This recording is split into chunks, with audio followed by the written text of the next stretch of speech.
माधुर्य कादम्बिनी। षष्ठम अमृतवृष्टिः। रुचि भजन विषयक, आसक्ति भजनीय विषयक। संस्कृत भाव अनुवाद। तदनंतर पूर्वोक्त भजन विषय रुचि परम प्रौढ़तम होकर जब भजनीय श्री भगवान को ही विषय बनाती है तब उसको आसक्ति कहते हैं। यही आसक्ति भक्ति कल्पलता के स्तवक भाव को प्राप्त कर अति शीघ्र ही भाव रूप पुष्प और प्रेम रूप फल को उत्पन्न करने की सूचना देती है।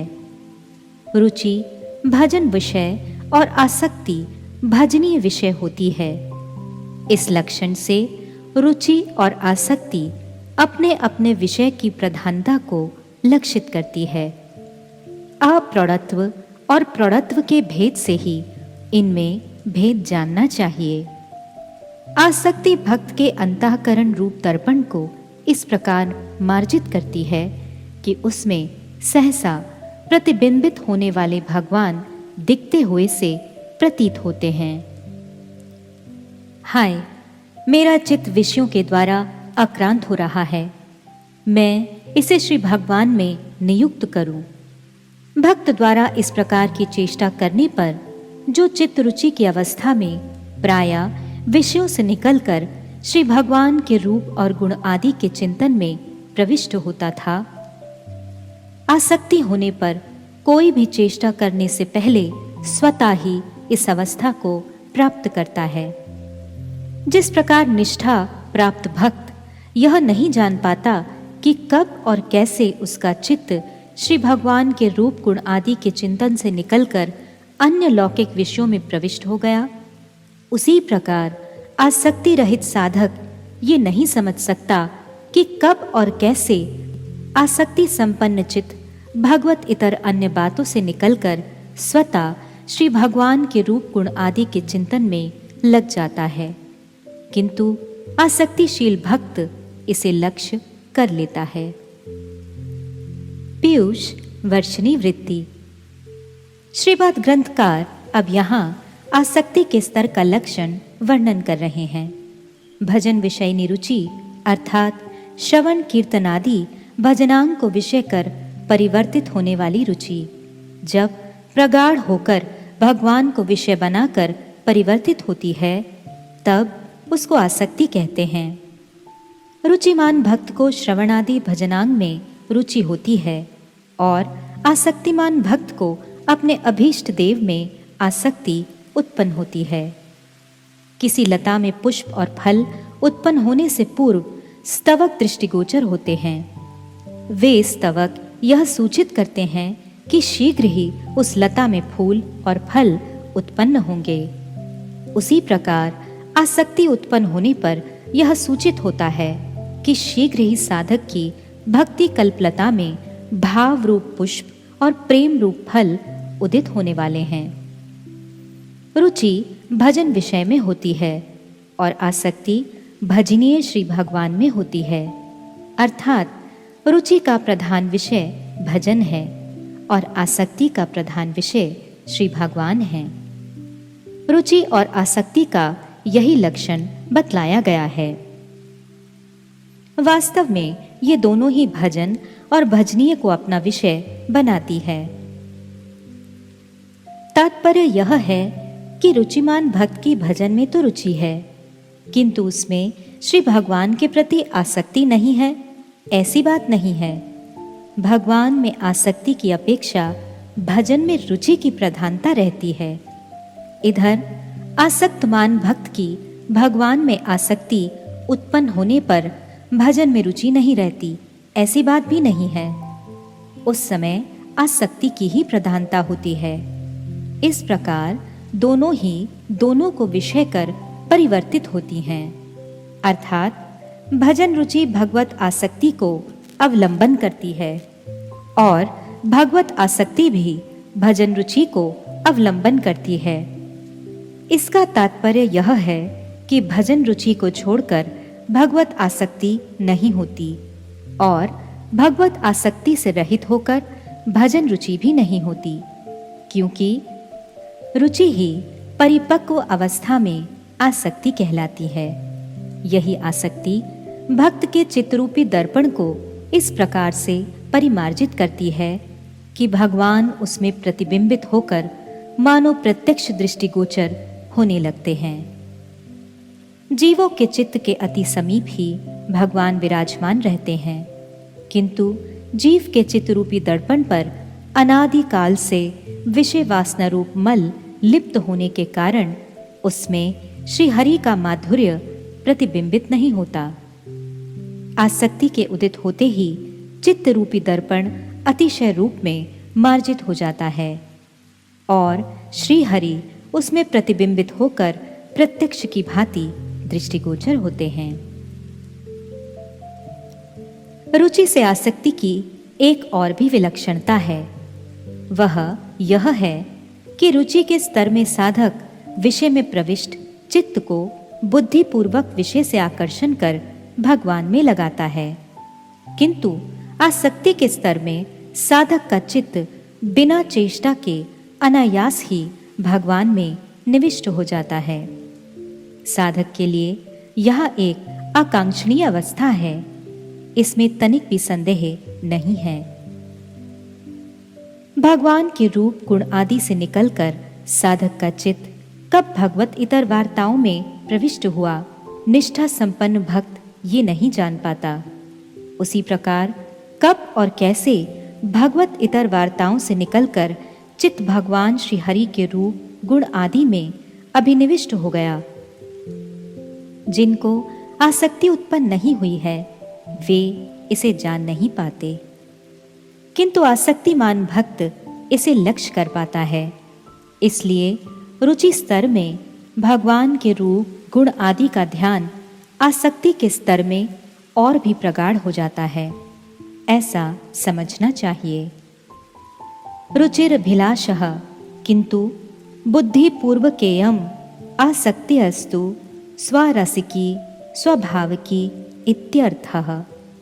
भक्ति रसामृत सिंधु 1:4-15 से 16, श्रील जीव गोस्वामी जी की टीका। अर्थात रुचि के स्तर में भगवत प्राप्त्य अभिलाष, अनुकूल्य अभिलाष और सौहार्द्य अभिलाष बुद्धिपूर्वक होती है, किंतु आसक्ति के स्तर पर स्वाभाविक हो जाती है। आसक्ति युक्त भक्त का आचरण तथा उसके प्रति विभिन्न लोगों की धारणा।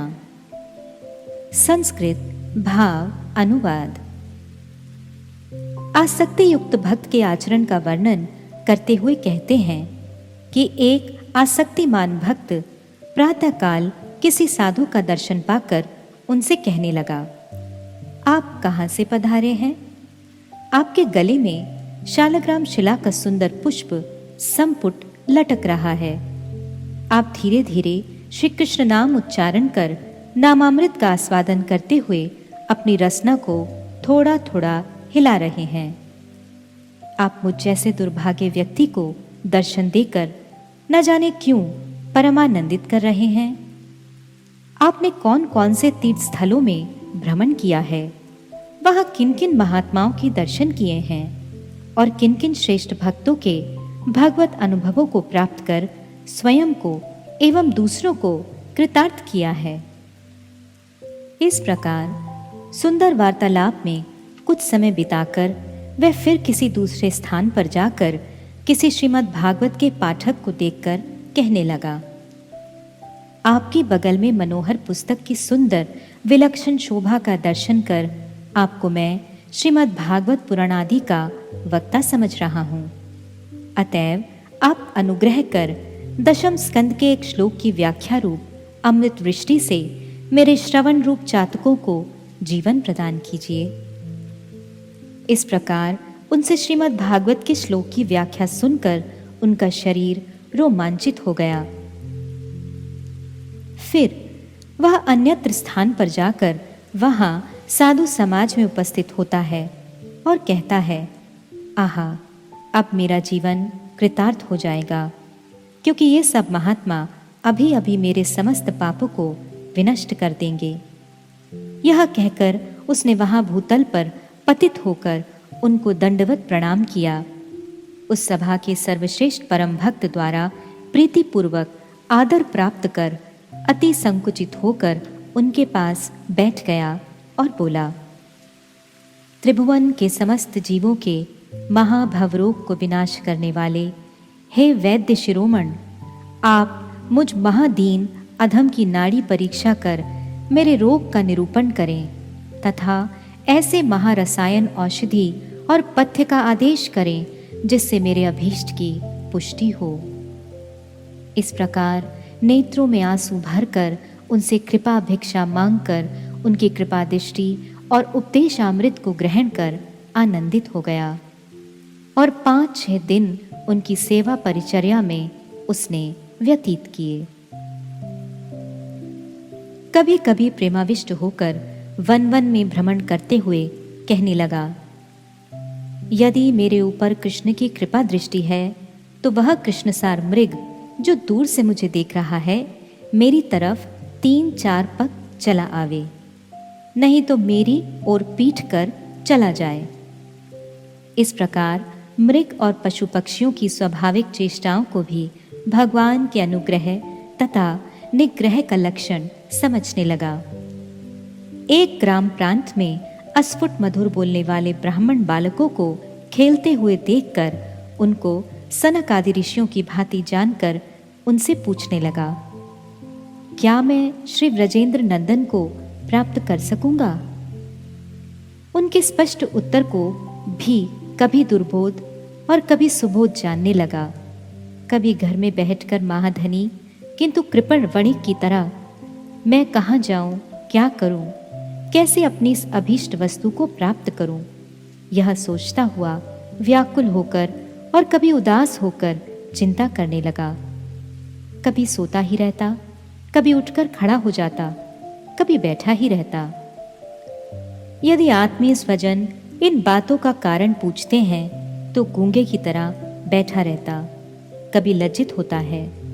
उसकी उक्त दशा को देखकर उसके बंधु बांधव कहने लगते हैं कि इसकी बुद्धि ठीक नहीं है। अज्ञ पड़ोसी कहते हैं कि ये तो स्वभाव से ही जड़ है। मीमांसक गण कहते हैं कि यह मूर्ख है। वेदांतिक कहते हैं कि यह भ्रांत है। कर्मी कहते हैं कि यह भ्रष्ट हो गया है और भक्त कहते हैं, अहो इसने महान सार वस्तु को प्राप्त कर लिया है। भक्त अपराधी लोग कहते हैं कि यह बड़ा दाम्भिक है, किंतु वह भक्त प्रवर लौकिक मान अपमान के विचार से रहित होकर भगवत आसक्ति रूप स्वर्ग मंदाकिनी के प्रवाह में पड़ा हुआ उक्त रूप से विविध प्रकार की अलौकिक चेष्टाएं करता रहता है। मनोहारिणी नामक षष्ठ्यामृत पृष्ठि का भाव अनुवाद समाप्त। पीयूष वर्षिणी वृत्ति। ग्रंथकार शिला चक्रवर्ती महोदय ने आसक्ति के स्तर में उपनीत हुए भक्तों की चेष्टा का एक अत्यंत सुंदर और अनुपम चित्र प्रस्तुत किया है। आसक्ति उत्पन्न होने पर भक्त अभीष्ट वस्तु की प्राप्ति के लिए अत्यंत व्यग्र हो जाता है। वे कहीं एक स्थान पर स्थिर नहीं रह पाता, घर के बाहर इधर उधर भ्रमण करने लगता है। किसी वैष्णव साधु का दर्शन कर अपने जीवन को कृतार्थ समझता है। प्रगाढ़ श्रद्धा और प्रीतिपूर्वक उनसे भजन विषयक नाना प्रकार के प्रश्न किया करता है। कभी कभी किसी भागवत पाठक को देखकर श्रीमद् भागवत के दशम स्कंद से श्री कृष्ण के माधुर्य संबंधी किसी श्लोक का पाठ और उसकी व्याख्या श्रवण कर परम आनंद का अनुभव करता है और उसके सारे अंगों में रोमांच उठता है। रुचि की प्रगाढ़ अवस्था में आसक्ति होती है। अतः आसक्ति युक्त भक्त की कृष्ण लीला कथा में प्रगाढ़ रुचि का उदय हुआ करता है। कभी कभी चित्त में विक्षेप होने पर अन्यत्र गमन, किसी साधु समाज का दर्शन कर अपने जीवन को सार्थक मानने लगता है।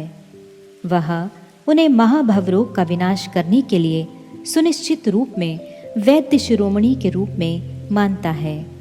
वह उस वैष्णव सभा के श्रेष्ठ महत्पुरुष के निकट अत्यंत व्याकुल होकर भवरोग की औषधि और पथ्य के विषय में तथा किस प्रकार वे शीघ्र से शीघ्र अभीष्ट प्राप्त कर सकता है, इस विषय में बहुत से प्रश्न करता है। उनके कृपापूर्ण उपदेश से अपने को कृतार्थ समझकर कुछ दिन उनकी सेवा में व्यतीत करता है। उसके हृदय की आसक्ति उसे कभी भी एक स्थान पर स्थिर नहीं रहने देती। कहाँ जाऊं, क्या करूं, कैसे कृष्ण को पाऊं? उसकी अवस्था इस प्रकार हो जाती है। कभी कभी चित्त में विक्षेप के कारण वन वन में डोलता हुआ सामने किसी कृष्णसार मृग को देखता है तो सोचता है, अहो, इस मृग का नाम कृष्णसार है, इसने कृष्ण को सार किया है। अतः यदि यह मेरी तरफ 3-4 पग अग्रसर होता है तो मैं यह समझूंगा कि मेरे प्रति श्री कृष्ण की कृपा है, और यदि मुझे पीछे रखकर भाग जाता है तो मैं ये समझूंगा कि मेरे ऊपर कृष्ण की कृपा नहीं है। इस प्रकार मृग और पशु पक्षियों की स्वाभाविक चेष्टाओं को भी भगवान के अनुग्रह तथा निग्रह का लक्षण समझता है, अर्थात वह हर बात में भगवत कृपा की बाट ताकता रहता है। कभी कभी किसी ग्राम की सीमा पर नन्हे मुन्ने ब्राह्मण बालकों को खेलते हुए देखता है तो उन्हें श्री सनक आदि मुनियों की स्फूर्ति होती है और उनसे प्रश्न करने लगता है, क्या मुझे कृष्ण की प्राप्ति होगी? उसके प्रश्न को सुनकर बालकों में से कोई अस्फुट वचनों से यदि कहता है नहीं, तो यह सुनकर दुखपूर्वक हाय हाय करता हुआ रोदन करता है। उसे रोदन करते हुए देखकर यदि कोई कह देता है कि पाओगे, तो आनंद के मारे नृत्य करने लगता है। कभी उदासीन होकर घर में चुपचाप बैठा रहता है, कभी परम उदासीन होकर सोचता है कि मुझे कब भगवत प्राप्ति होगी, कहाँ जाऊं, क्या करने से मुझे अभीष्ट वस्तु की प्राप्ति होगी। स्नान भोजन आदि दैहिक क्रियाओं को भी भूल जाता है। कभी सोता है, कभी झट से उठकर खड़ा हो जाता है। घर के परिजन लोगों के द्वारा कारण पूछने पर कुछ भी नहीं कहता। उनके निकट अपने भावों को गुप्त रखने की चेष्टा करता है। घर के बंधु बांधव लोग तो यह समझने लगते हैं कि इसकी बुद्धि बिगड़ गई है। अज्ञ पड़ोसी उसकी ऐसी चेष्टाएं देखकर उसे ज्ञान बुद्धिहीन आलसी जड़ कहने लगते हैं। कोई उसे मस्तिष्क का रोगी अनुमान करते हैं। तर्कशील मीमांसक उसे मूर्ख समझते हैं। मायावादी वेदांतिक उसे भ्रांत और कर्म में निष्ठा रखने वाले उसे भ्रष्ट मानते हैं। भक्तों के प्रति जो सदा अपराध करने वाले हैं वे उसे दाम्भिक और कपटी कहते हैं। उपप्रयुक्त लोगों की भगवत बहिर्मुखता और भगवत भक्ति तत्व की नितांत अनभिज्ञता ही इन सब विपरीत धारणाओं का कारण है। वे ना तो भगवत भक्ति की महिमा जानते हैं, न भक्ति के लक्षण, और न ही उन्हें भगवत भक्ति की अवस्थाओं का परिचय होता है। वे केवल सांसारिक व्यवहार में ही कुशल होते हैं या अपनी बुद्धि द्वारा तन मन एवं बुद्धि से अगोचर तत्व को माप तोल करने वाले होते हैं। मायावादी तो भगवान के अपराधी होते ही हैं। वे भक्त की आनंद आस्वादन वैचित्री को क्यों जाने? स्वयं भ्रांत होने के कारण भगवत भक्त भी उन्हें भ्रांत ही दिखते हैं। क्या सारा जगत ही उन्हें भ्रांत प्रतीत होता है?